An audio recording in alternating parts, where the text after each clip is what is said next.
उसके बाद हम जिन्वू को देखते हैं जो कि हंटर्स की ऑक्शन मार्क को एनालाइज कर रहा होता है क्योंकि उसको कुछ सामान लेना था। तभी जिन्वू बताता है कि असल में जो ऑक्शन मार्केट होती है ये एक ऑनलाइन और ऑफलाइन मार्केट है। यहाँ पर हमें वो सामान मिलता है जो कि हमें रेट के दौरान मिला था। यहाँ पे आप उनको बेच भी सकते हैं और चाहे तो खरीद भी सकते हैं। यहाँ पे ऐसे हजारों हंटर्स हैं जो कि ऑक्शन मार्केट में ट्रेड करते हैं और अपने इक्विपमेंट को बेचते भी हैं। जो गुड इक्विपमेंट्स होते हैं वो हंटर्स की तो लाइफ भी बचा लेते हैं। इसका मतलब तो ये साफ साफ है जो भी हंटर इन इक्विपमेंट्स का इस्तेमाल अच्छे से करेगा वो अपने आप को काफी अच्छे तरीके से सेफ रख पाएगा, बचा पाएगा रेड्स के दौरान। वैसे तो यहाँ पे डी और ई रैंक के जो हंटर्स होते हैं वो नॉर्मली अफोर्ड नहीं कर पाते इन चीजों को क्योंकि वो इतने पैसे बना ही नहीं पाते कि हाई रैंक के हंटर्स इजीली पैसे बना सकते हैं डंजन में रेड के कारण। इसीलिए वो लोग नॉर्मल इक्विपमेंट्स को बाय करते हैं और उनको ही यूज करते हैं अपनी रेड में। यहाँ पे जितने भी इक्विपमेंट्स होते हैं जो कि हंटर इस्तेमाल करते हैं उनके अंदर मैजिक होता है। अगर डी रैंक के हंटर के पास भी तलवार है तो वो तो काफी ज्यादा महंगी है क्योंकि वो हंटर्स जो कि सी या उससे भी हाई रैंक के होते हैं उनकी जो इनकम होती है वो काफी ज्यादा हाई होती है और इसीलिए वो इन इक्विपमेंट्स को बाय करते हैं ताकि वो लोग बैटल के दौरान अपनी स्पीड को बढ़ा पाए और अपने आप को प्रोटेक्ट भी कर सके। और यहाँ पे ये कोई सरप्राइजिंग बात नहीं है कि जो लोग इन इक्विपमेंट्स का यूज करते हैं उनको तो ये चीजें मिलियंस पे पड़ती हैं। यहाँ तक कि मिलियंस ऑफ वॉन्स लग जाते हैं इन इक्विपमेंट्स को बाय करने के लिए। फिर जिन्वू वहाँ पे देखता है और कहता है अरे अरे ये इतना महंगा क्यों है। वो बताता है कि कभी कभी तो ये इम्पॉसिबल ही हो जाता है कि एक हंटर पर्सनली जो भी फंड उसने इकट्ठा किए होते हैं उसके दम पर वो किसी इक्विपमेंट को बाय कर सके। वो सोचता है मुझे नहीं लगता कि मैं इस इक्विपमेंट को खरीद भी सकूंगा। जब मैं अपर लेवल में डेमोन से फाइट करूंगा तब वो मेरे ऊपर फायर से अटैक तो जरूर करेंगे, इसीलिए मेरे आसपास भी काफी आग लग सकती है।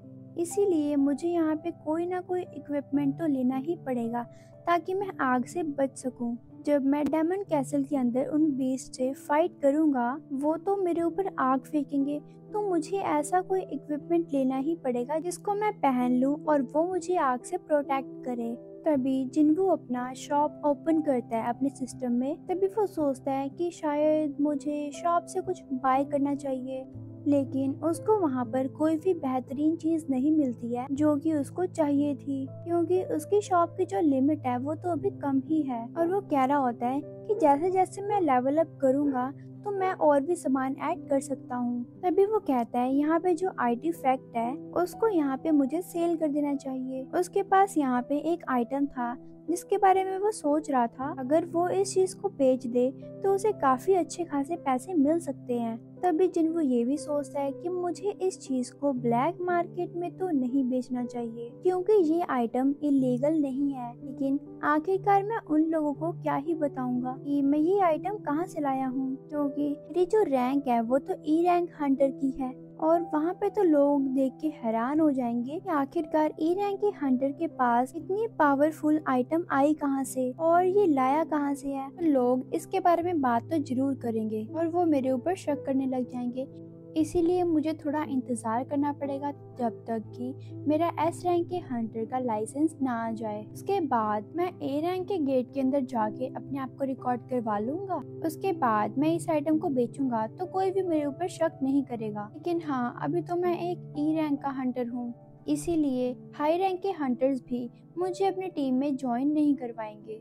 इसीलिए मुझे इंतजार तो करना ही पड़ेगा। तभी वो देखता है जॉब अपॉर्चुनिटी। उसको वहाँ पे रिक्रूटमेंट आई हुई होती है जिसमें वो लोग एक लो रैंक के हंटर को ढूंढ रहे होते हैं। दूसरी तरफ हम हंटर एसोसिएशन में मिस्टर गो और मिस्टर च्यूल को देखते हैं। तभी मिस्टर च्यूल जिन्वू की जो फाइल होती है वो लाकर मिस्टर गो को देता है। तभी मिस्टर गो उस फाइल को देखते हैं और कहते हैं अच्छा, तो ये फोटो को 4 साल पहले लिया गया था, ये तो उस समय काफी ज्यादा यंग था। तभी मिस्टर च्यूल मिस्टर गो को बताते हैं कि सांग जिन वू रैंक के हंटर्स में सबसे ज्यादा वीकेस्ट माना जाता था। और आपको इस फाइल में 4 इयर्स के जितने भी रिकॉर्ड्स होंगे सभी मिल जाएंगे, यानी कि जो भी उसने हंटिंग की थी। तभी मिस्टर गो सांग जिनवू की फाइल पढ़ते हैं और कहते हैं हर बार वो जितनी बार भी मिशन में जाता था, एक तरह से ये तो सुसाइड मिशन था या फिर वो एक फॉल्स रैंकर था। तभी च्यूल बताते हैं कि मैंने उन हंटर से बात की थी जो कि उसके साथ रेड्स पे जाते थे। उन्होंने मुझे बताया कि वो फॉल्स रैंकर तो नहीं था और ऐसा भी नहीं है कि जो इसकी रीअवेकिंग हुई है एक एस रैंक के हंटर के तौर पर, वो भी काफी जल्दी हुई है। लेकिन जब ये डंजन्स में जाता था तो उस समय ये तो नहीं हुआ होगा। अगर डबल डंजन के अंदर इसके पास इतनी ज्यादा पावर्स होती, यानी कि वो एस रैंक हंटर जितना पावरफुल होता, तो वो अपने साथियों को डबल डंजन के अंदर मरने तो नहीं देता। तभी मिस्टर गो कहते हैं तभी ये हर बार घायल होके आता था। तभी मिस्टर च्यूल बताते हैं कि उसने मुझे बताया था कि वो इस चीज को छोड़ भी नहीं सकता है क्योंकि उसको अपने मदर के हॉस्पिटल का बिल पे करना होता है। और उसके फादर के खो जाने के बाद उसने अपनी छोटी बहन की और अपने मदर की जिम्मेदारियां खुद पर ले ली। तब से सांग जिनवू ही अपनी फैमिली का ख्याल रख रहा है। तभी मिस्टर च्यूल मिस्टर गो को बताते हैं सर, अभी हमें पता चला है मिस्टर जिनवू ने अभी किसी रेड टीम को ज्वाइन किया है। ये बात सुनकर मिस्टर गो को लगता है कि उसने जरूर किसी हाई रैंक के गिल्ड को ज्वाइन किया होगा और उस गिल्ड ने उसको कुछ डाउन पेमेंट्स दी होंगी, इसीलिए जिनवू ने उनका ऑफर एक्सेप्ट कर लिया होगा। तभी मिस्टर गो आगे बताते हैं कि मेरे सोर्स के अकॉर्डिंग उसने किसी स्ट्राइक स्क्वाड को ज्वाइन नहीं किया है, बल्कि उसने तो एक माइनिंग टीम को ज्वाइन किया है। ये बात सुनकर मिस्टर गो भी थोड़ा हैरान होते हैं और कहते हैं कि एक एस रैंक हंटर उसने एक माइनर तौर पे अप्लाई किया है। आखिरकार उसके दिमाग में क्या चल रहा है और वो करना क्या चाह रहा है। दूसरी तरफ हम जिनवू को वहाँ पे देखते हैं, यानी कि माइनिंग साइट पे, जहाँ पे उसे आगे रेड पे जाना है। तभी वहाँ पे एक बंदा होता है, वो जिनवू को कहता है अच्छा तो तुम ई रैंक के हंटर हो। तभी जिनवू बताता है कि हाँ मैं एक ई रैंक का हंटर हूँ। तभी वो बंदा जिनवू से पूछता है कि क्या तुम्हारे पास कोई एक्सपीरियंस वगैरह है काम करने का। तभी जिनवू कहता है नहीं, लेकिन मेरी जो क्लास है वो फाइटिंग की है। तभी वो पर्सन कहता है मुझे ये सुनकर काफी अच्छा लगा। वो बताता है जिनवू को कि जिनवू यहाँ पे काफी सारे हंटर्स हैं जो कि तुम्हारी तरह ही हैं, इसीलिए तुम्हें यहाँ पे नर्वस होने की जरूरत नहीं है। तुम यहाँ पे इंतजार करो, जब हमारी बारी आएगी तो हम साथ में चलेंगे। पर हाँ, अपने टूल्स लेना मत भूलना। असल में जो हाई रैंक की डंजन्स होती हैं वो काफी ज्यादा बड़ी होती हैं, इसीलिए अकेला स्ट्राइक स्क्वाड सरवाइव नहीं कर सकता है। इसीलिए हर एक काम को अलग अलग टीमों में डिवाइड कर दिया जाता है। जैसा कि हम देखते हैं स्ट्राइक स्क्वाड मैजिक बीस्ट से लड़ाई करती है और उनको खत्म करती है। उसके बाद जो माइनिंग टीम होती है वो क्रिस्टल्स की माइनिंग करती है और यहाँ पे फाइनली जो हॉलिंग टीम होती है वो बीस्ट के जितने भी कॉर्प्स वगैरह होते हैं उनको कलेक्ट करती है। वैसे यहाँ पे काफी सारे लोग जो टीम्स होती हैं उनमें काम करते हैं और यहाँ पे जो इलेक्ट्रॉनिक मशीन होती है वो डंजन के अंदर काम नहीं कर पाती है, इसीलिए ओल्ड फैशन के जो मेथड्स होते हैं, यानी कि जो पुराने समय के औजार होते हैं, उन्हीं का इस्तेमाल किया जाता है डंजन के अंदर। और हाँ, वैसे तो इनके अंदर भी मैजिक होता है। तभी जिनवू उस डंजन के अंदर देखकर कहता है कि ओह, ये तो ए रैंक का गेट है। वैसे तो मैं काफी टाइम से देखना चाहता था कि एक हाई रैंक का हंटर का गेट कैसा दिखता होगा, इसीलिए मुझे आज ये देखकर काफी ज्यादा अच्छा लग रहा है। मैं आज नहीं तो कल इतने बड़े डंजन में तो जरूर जाऊंगा। हम डंजन के अंदर देखते हैं जो स्ट्राइक स्क्वाड होता है। वहाँ पे मिस्टर जॉय उस डंजन को देखकर कहते हैं ये तो काफी ज्यादा बड़ा है, जितना मैंने एक्सपेक्ट किया था उससे तो कई ज्यादा बड़ा है, लेकिन कोई दिक्कत नहीं, चलो ठीक ही है। उसके बाद मिस्टर जॉय के सामने काफी सारे बीस्ट आ जाते हैं। तभी मिस्टर जॉय कहते हैं चलो ठीक है, फिर तुमको ही देख लेते हैं, चलो फिर अपनी अपनी मैजिक पावर का इस्तेमाल करते हैं। तभी मिस्टर चॉय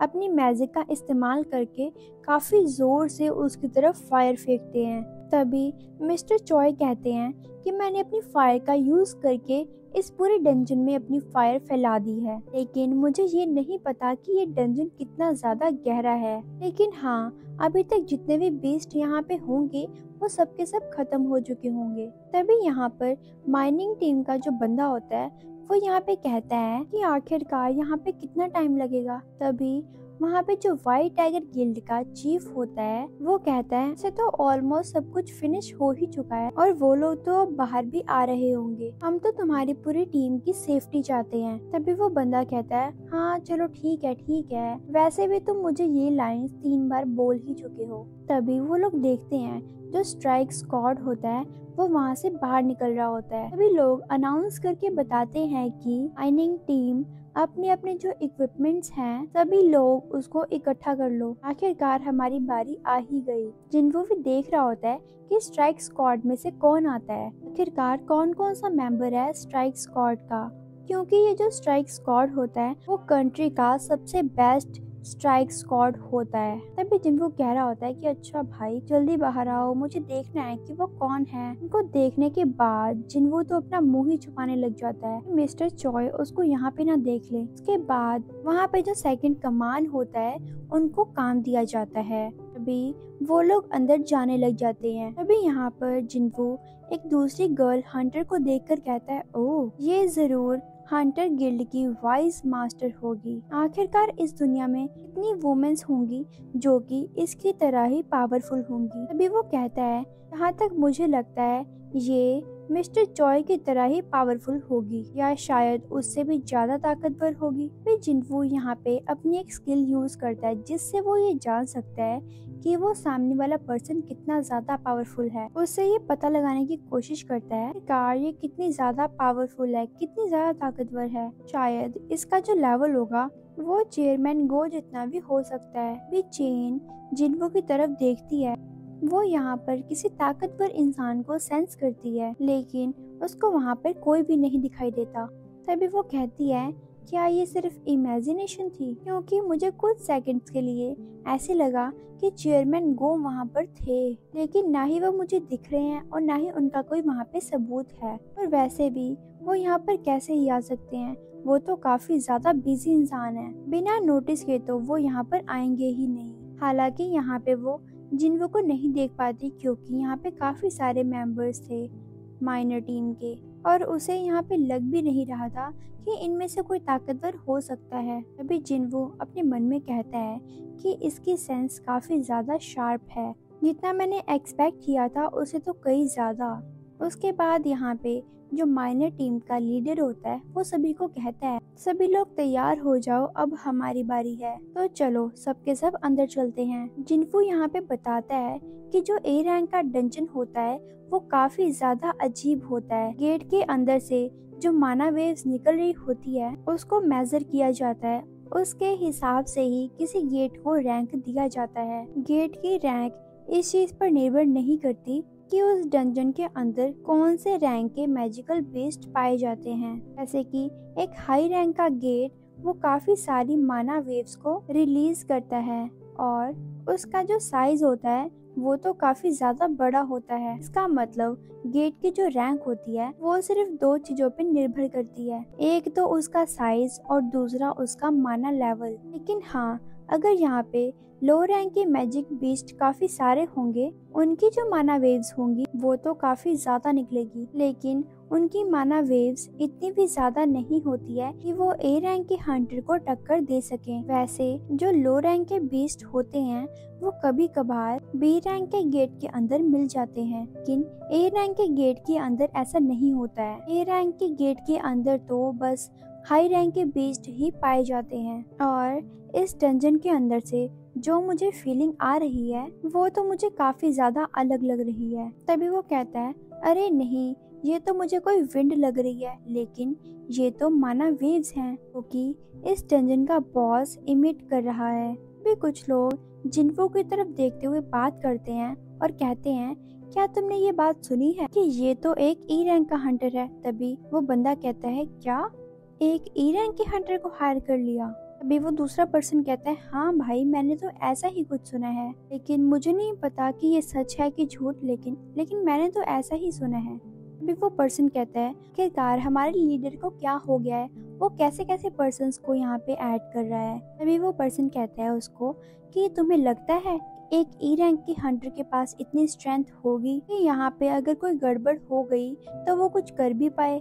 तो छोड़ो, अब हम कर भी क्या सकते हैं, जो होना था वो तो हो ही गया। तभी जिन्वू उन लोगों की बात सुन लेता है और अपने मन में कहता है कि एक ई रैंक के हंटर का कभी भी कहीं पर भी स्वागत नहीं किया जाता। मुझे नहीं पता कि ऐसा क्यों है, लेकिन उसे हरदम बुरी नजरों से ही देखा जाता है। तभी हम देखते हैं जो माइनिंग टीम का बंदा होता है वो जिन्वू के पास आता है और उसे कहता है, भाई तू साइड होकर बैठ जा। तभी जिन्वू उस बंदे की तरफ देखता है और वो बंदा जिन्वू की शक्ल देख के काफी ज्यादा डर जाता है। तभी वो कहता है, अरे अरे अरे ठीक है कोई बात नहीं, कोई दिक्कत नहीं है। उसके बाद जिन्वू आगे चला जाता है। तभी वो जिन्वू की तरफ देखकर कहता है कि क्या ये सच में एक ई रैंक का हंटर है। उसके बाद होलिंग टीम के जो मेंबर्स होते हैं वो बीस्ट की बॉडी को उठा के बाहर लेके जा रहे होते हैं। जो होलिंग टीम के मेंबर्स होते हैं वो माइनिंग टीम से पहले डंजन के अंदर जाते हैं। वहाँ पे जितना भी काम वगैरह होता है वो सब कुछ कंप्लीट कर लेते हैं।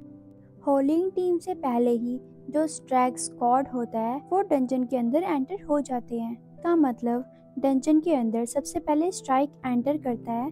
वहाँ पे जितने भी बीस्ट होते हैं वो सभी को हरा देते हैं, सिर्फ और सिर्फ बॉस को छोड़कर। और होलिंग टीम के वहाँ पे सारा काम खत्म करने के बाद, यानी कि जितने भी वहाँ पे बीस्ट के कॉर्स होते हैं उनको इकट्ठा करने के बाद फाइनली बारी आती है माइनर्स की, यानी कि माइनिंग टीम की, जो कि क्रिस्टल्स की माइनिंग करते हैं। और अगर इन लोगों को ज्यादा से ज्यादा प्रॉफिट बनाना है, इसीलिए इनमें से कोई भी स्टेप स्किप नहीं होना चाहिए, यानी कि तीनों के तीनों स्टेप्स कंप्लीट होने ही चाहिए। यहाँ पे जो हाई रैंक के बीस्ट होते हैं, जो उनके कॉर्स होते हैं, वो तो काफी ज्यादा कीमती होते हैं, क्योंकि इनकी हेल्प से काफी सारी चीजें बनाई जाती हैं, जैसे कि बोन्स, लेदर, मीट और भी काफी सारी चीजें।